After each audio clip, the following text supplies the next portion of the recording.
जगदाधार ओम जगदाधार सर्वदेष्टान धात्रे नमः। सर्वदेष्टान धात्रे नमः। ओम जगदाधार ओम जगदाधार सर्वदेष्टान धात्रे नमः। सर्वदेष्टान धात्रे नमः। ओम जगदाधार ओम जगदाधार सर्वदेष्टान धात्रे नमः। सर्वदेष्टान धात्रे नमः। सच्चिदानंद भगवान भगवान की जय। सतगुरुदेव भगवान की जय। सत्य सनातन धर्म की जय।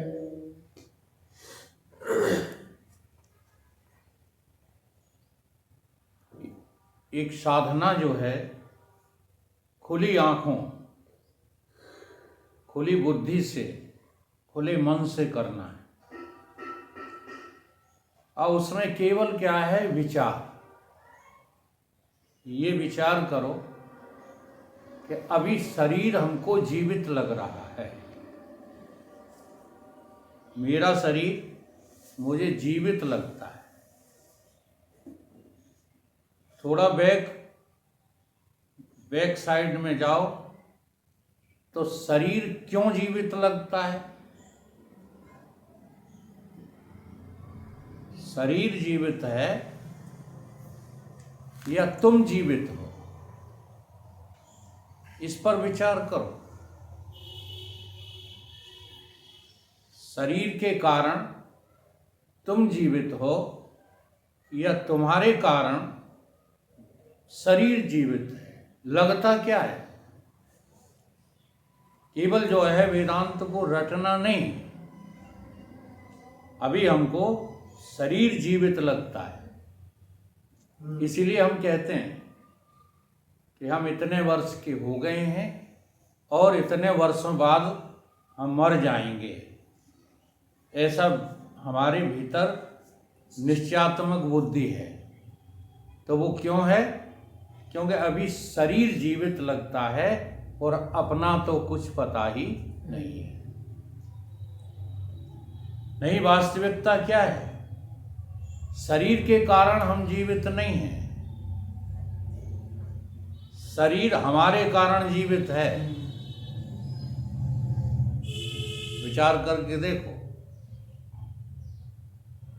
जब शरीर नहीं होगा तब हम नहीं होंगे। अभी शरीर है तो क्या हम नहीं हैं? अगर हम नहीं हैं तो शरीर जीवित कैसे है? हमारे बिना शरीर जीवित रह सकता है? तो शरीर में जो चैतन्यता है वो मुझ चेतन स्वरूप की, आत्मा की है। शरीर स्वयं चेतन स्वरूप नहीं है। ऐसा निरंतर अभ्यास करो। जब निरंतर अभ्यास करोगे तो उसमें फिर आपको जागृत, स्वप्न, सुषुप्ति का विचार आने लगेगा। अगर ये शरीर स्वयं जीवित होता तो जब हम स्वप्न देख रहे थे तब भी इसको जीवित रहना चाहिए। तब तो ये मरा पड़ा हुआ है। आप मर केवल उसको ही मानते हो जब प्राण उत्कर्ष हो जाते हैं, इसलिए ये अनुभूति नहीं हो पा रही। नींद को मरा हुआ नहीं मानते हैं? नींद में मरा हुआ हाँ, नहीं नहीं तो मानते क्या हो? अनुभव करके देखो ना। 1 मिनट को, 1 सेकंड को अनुभव करो। आप नहीं हो और शरीर है। ऐसा क्या होता है कभी? आपके कारण से शरीर जो है चैतन्य लग रहा है। ठीक इसी प्रकार से तुम्हारी इंद्रियां भी चैतन्य लग रही हैं। किसकी वजह से? आपकी वजह से। कि इंद्रियों की वजह से आप हैं। विचार करो और अनुभव करते जाओ। आंख खोल करके देखो तो सब दिखता है। आंख बंद कर लो तो कुछ नहीं दिखता है। तो ये जो देखना है और न देखना, इन दोनों के बीच में हम मौजूद हैं कि नहीं है? भाई देखना आंखों की वजह से है। संसार हमें दिख रहा है किसकी वजह से? आंख की वजह से। ठीक, अगर हम ना हो तो क्या संसार दिखेगा? जैसे स्वप्न में हम आंख में मौजूद नहीं है तो क्या आपको बाहर वाला संसार दिख रहा है? बोलो, नहीं दिख रहा है। यहां भी क्या सिद्ध होगा? यहां ये सिद्ध हुआ कि आंख की वजह से हम नहीं हैं। हमारी सिद्धि आंख, कान, नाक, रसना, त्वचा आदि नहीं करती, हमसे ये सब सिद्ध होते हैं। जरा ध्यान दो इन बातों पर। और फिर नियम क्या निकलता है? सो मती भैया ऊपर गर्दन करो। नियम क्या निकलता है कि जिससे जो वस्तु सिद्ध होती है वो उसी से निर्मित होती है।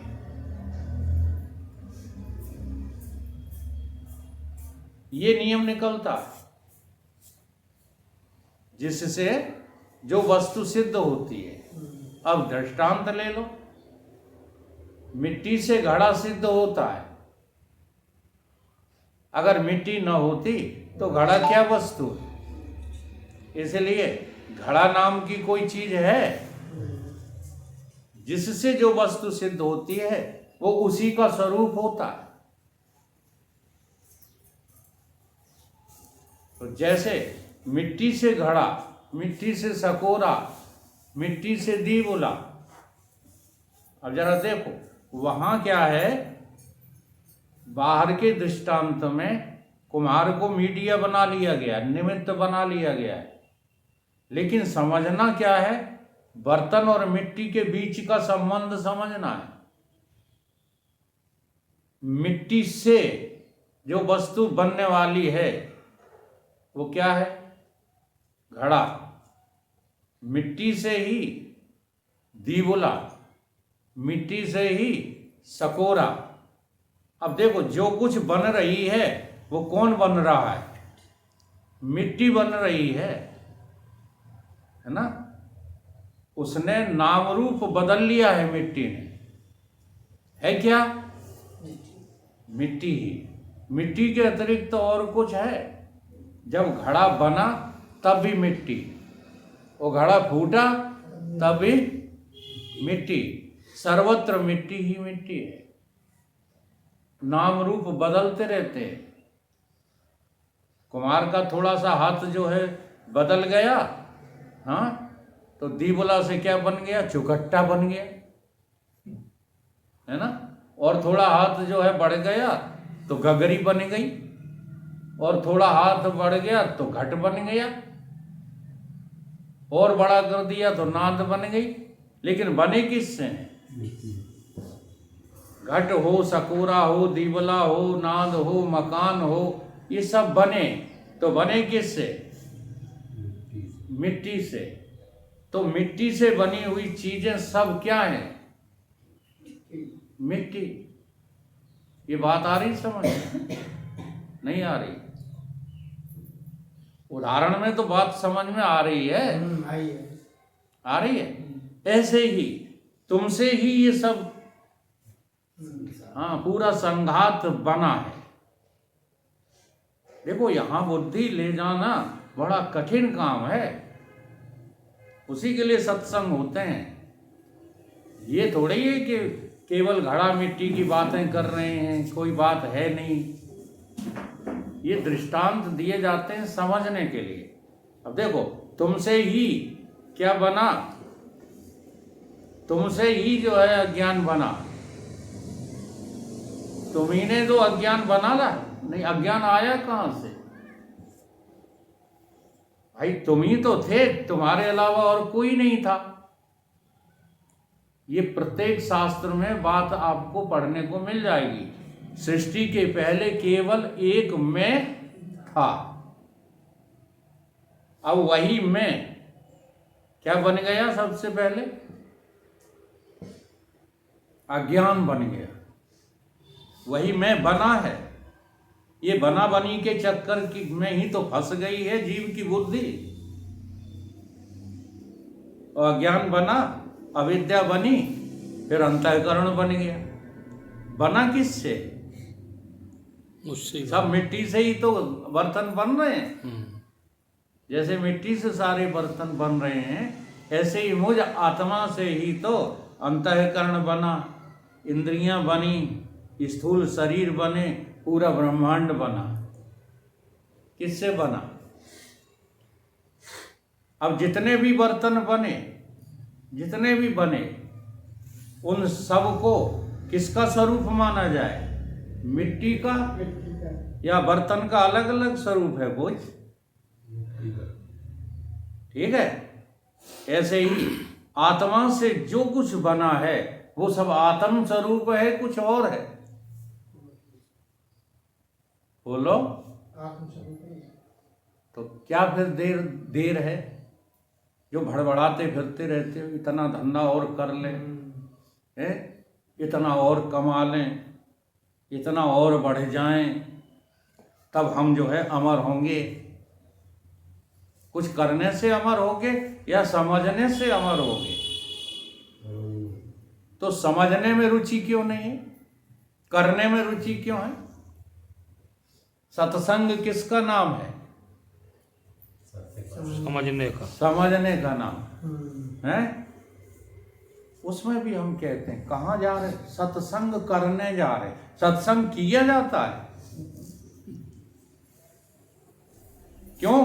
क्योंकि तुम्हारे हमारे दिमाग में करना इतना भर चुका है कि भगवान कृष्ण ने गीता में करने के विरोध में 18 अध्याय बोल डाले, लेकिन हमने उनसे क्या लिया? करना लिया। करना बंद नहीं कर पाए, बल्कि करना और बढ़ गया। इतना बढ़ गया कि अच्छे अच्छे तो कर्म नहीं कर पाए और जो है अशुभ कर्मों में उलझ के रह गए। इसलिए सत्संग से समझ लो। गीता में देखो एक श्लोक बोला, नासतो विद्यते भावो न अभावो विद्यते सता। क्या कहा गया इस अर्धाली में? सत का कभी अभाव नहीं होता, ठीक है, और असत का कभी भाव नहीं होता। अब यहीं से साधना प्रारंभ कर दो। जिसका अभाव हो जाए वो तुम नहीं हो।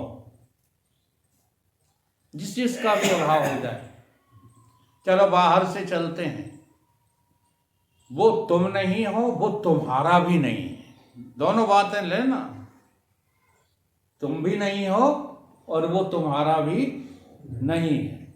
जैसे ये मकान, इस मकान का अभाव हो जाएगा कि नहीं? अभाव कह रहा हूं, नष्ट नहीं कह रहा हूं। नहीं बुद्धि वहां चली जाए कि आज तो दीवारें खड़ी हैं, इन्हें टूटने में 100 वर्ष लगेंगे, वहां बुद्धि न ले जाओ। इसका अभाव कब हो जाएगा?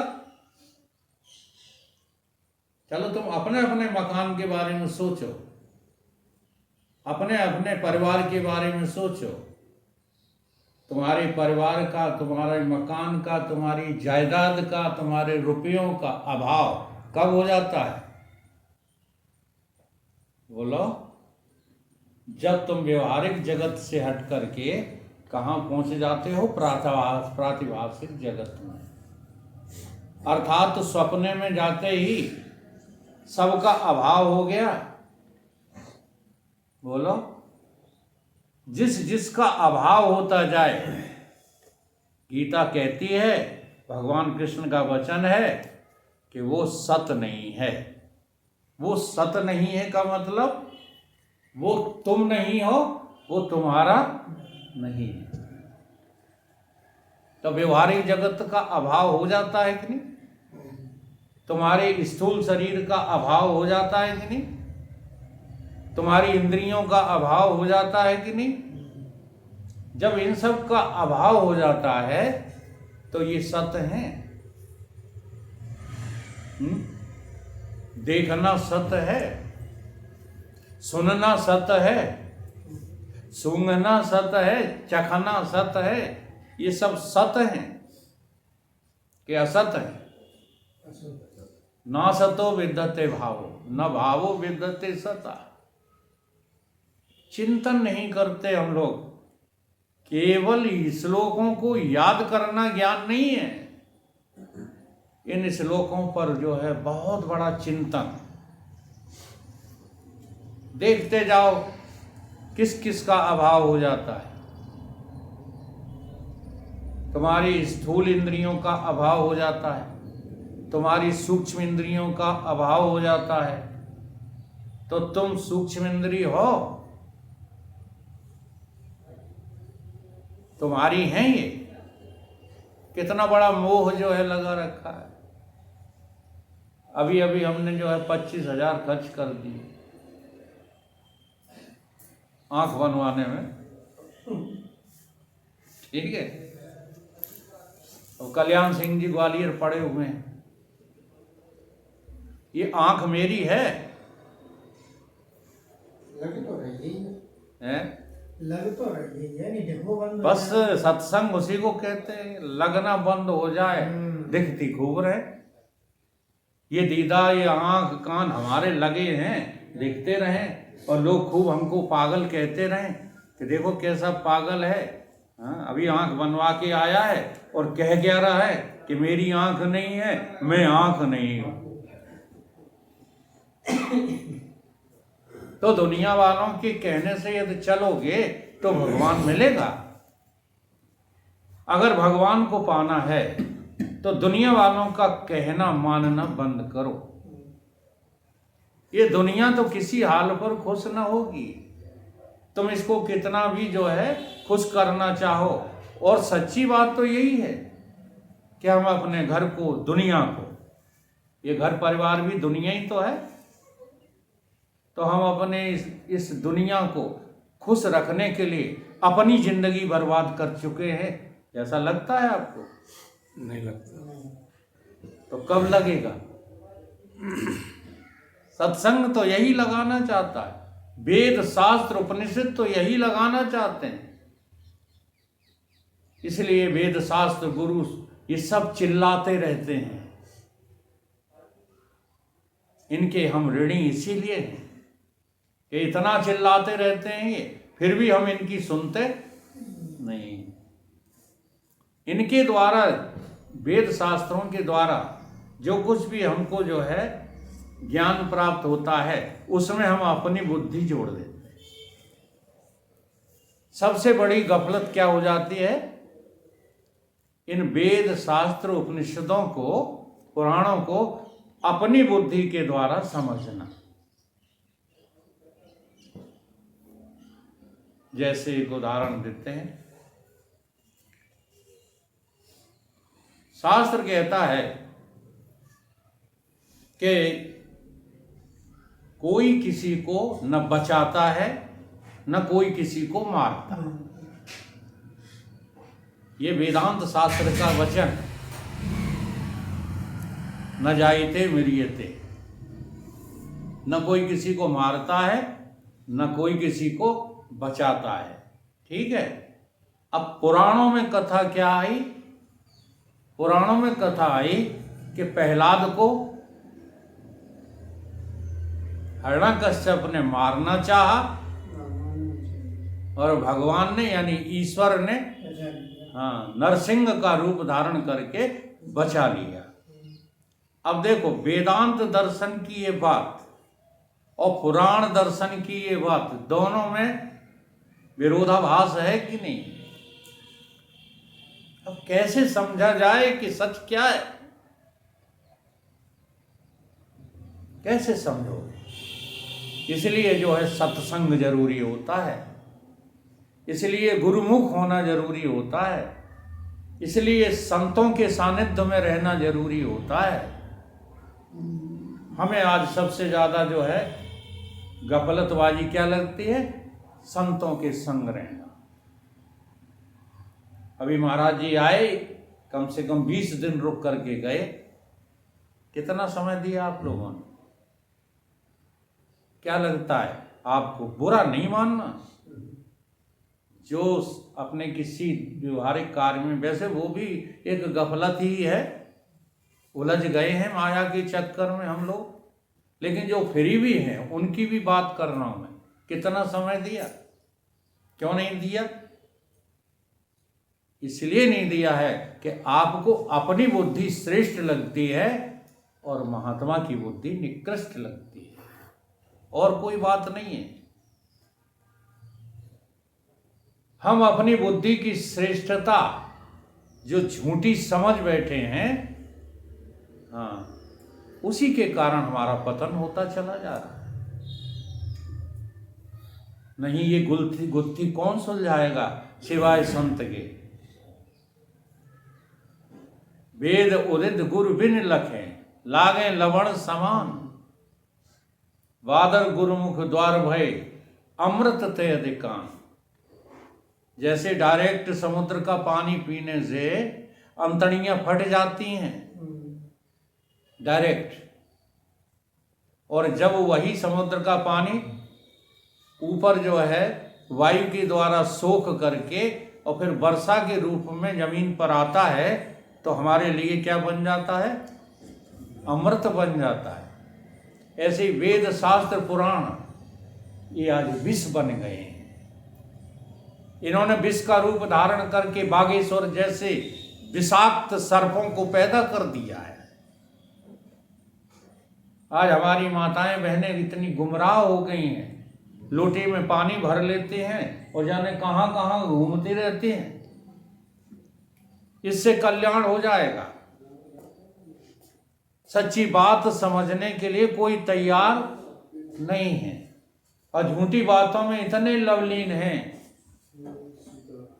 उसमें ये अनेकानेक संप्रदाय जो बन गए हैं, अनेकानेक इन संप्रदायों ने भी तो जो है हमको गुमराह ही तो किया है। यानी कहां कहां की कौन कौन सी बातों में जैसे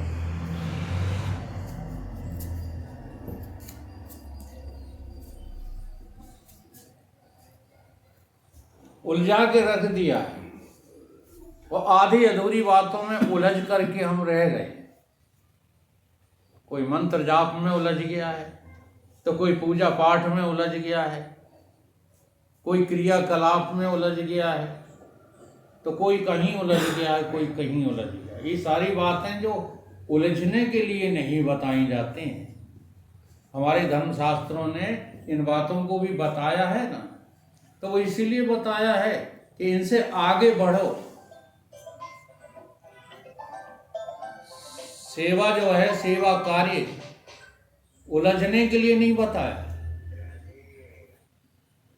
अगर आप सेवा कर रहे हो और सेवा करते करते आपका अंतःकरण शुद्ध नहीं हो रहा है, तो आप सेवा कर ही नहीं रहे। सच्ची बात तो ये है।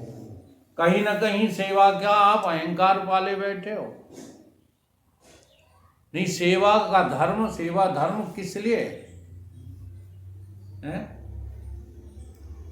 सेवा किस लिए की जाती है? जिससे हमें भगवान मिले। अगर सेवा में कहीं और दूसरी नियत है तो वो सेवा है क्या? वो सेवा है ही नहीं।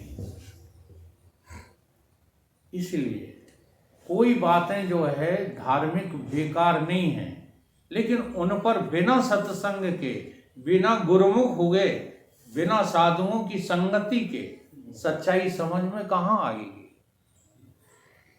तो हमने जो प्रसंग उठाया था उसी को थोड़ा सा हल कर देते हैं कि एक तरफ शास्त्र कहता है न कोई किसी को मारता है, न कोई किसी को बचाता है। ये बहुत बड़ी भूल है। देखो, वो बात अभी समझ में नहीं आएगी। केवल आप वाणी का विषय तो बना सकते हैं, न जाइते मृते रट लो। न कोई जन्मता है, न कोई मरता है, न किसी को कोई दुख होता है, न कोई सुखी है। ये बात रटने से काम नहीं चलेगा। आपका वो स्तर है कि नहीं। तो जब वेदांत कहता है कि न कोई किसी को मारता है न कोई किसी को बचाता है। वो बात समझने के लिए पहले हम मरने वाले और बचने वाले तो बने। अभी हमको लगता है ना हमें कोई ना कोई बचा लेगा। जब हमको ये लगता है, जैसे किसी ने ये कहा, अब उसमें थोड़ा सा जो है दो वाद रहते हैं। एक शास्त्रवाद रहता है, वेदवाद रहता है, और एक मिथ्यावाद रहता है। बहुत सारी बातें मिथ्यावाद ने शास्त्रवाद की ले ली। जैसे हठ योग, हठ योग जो है वो शास्त्रवाद नहीं है। तुम जो हठ से जो है साधनाएं करते हो किसी के कहने से, वो नास्तिकता है, वो आस्तिकता नहीं है। हाँ, ये बात सही है कि हमारे शास्त्रों ने कहा है कि ईश्वर तुम्हारी रक्षा करता है। अब ईश्वर मेरी रक्षा करे, उसके लिए क्या साधनाएं हैं वो भी शास्त्रों में बताई गई हैं। वो शास्त्रवाद है, उसका पालन करना तो धर्म है। लेकिन हठवाद को पालन करना ये धर्म नहीं है। हठवादिता जो है शास्त्रों में कहीं नहीं लिखी।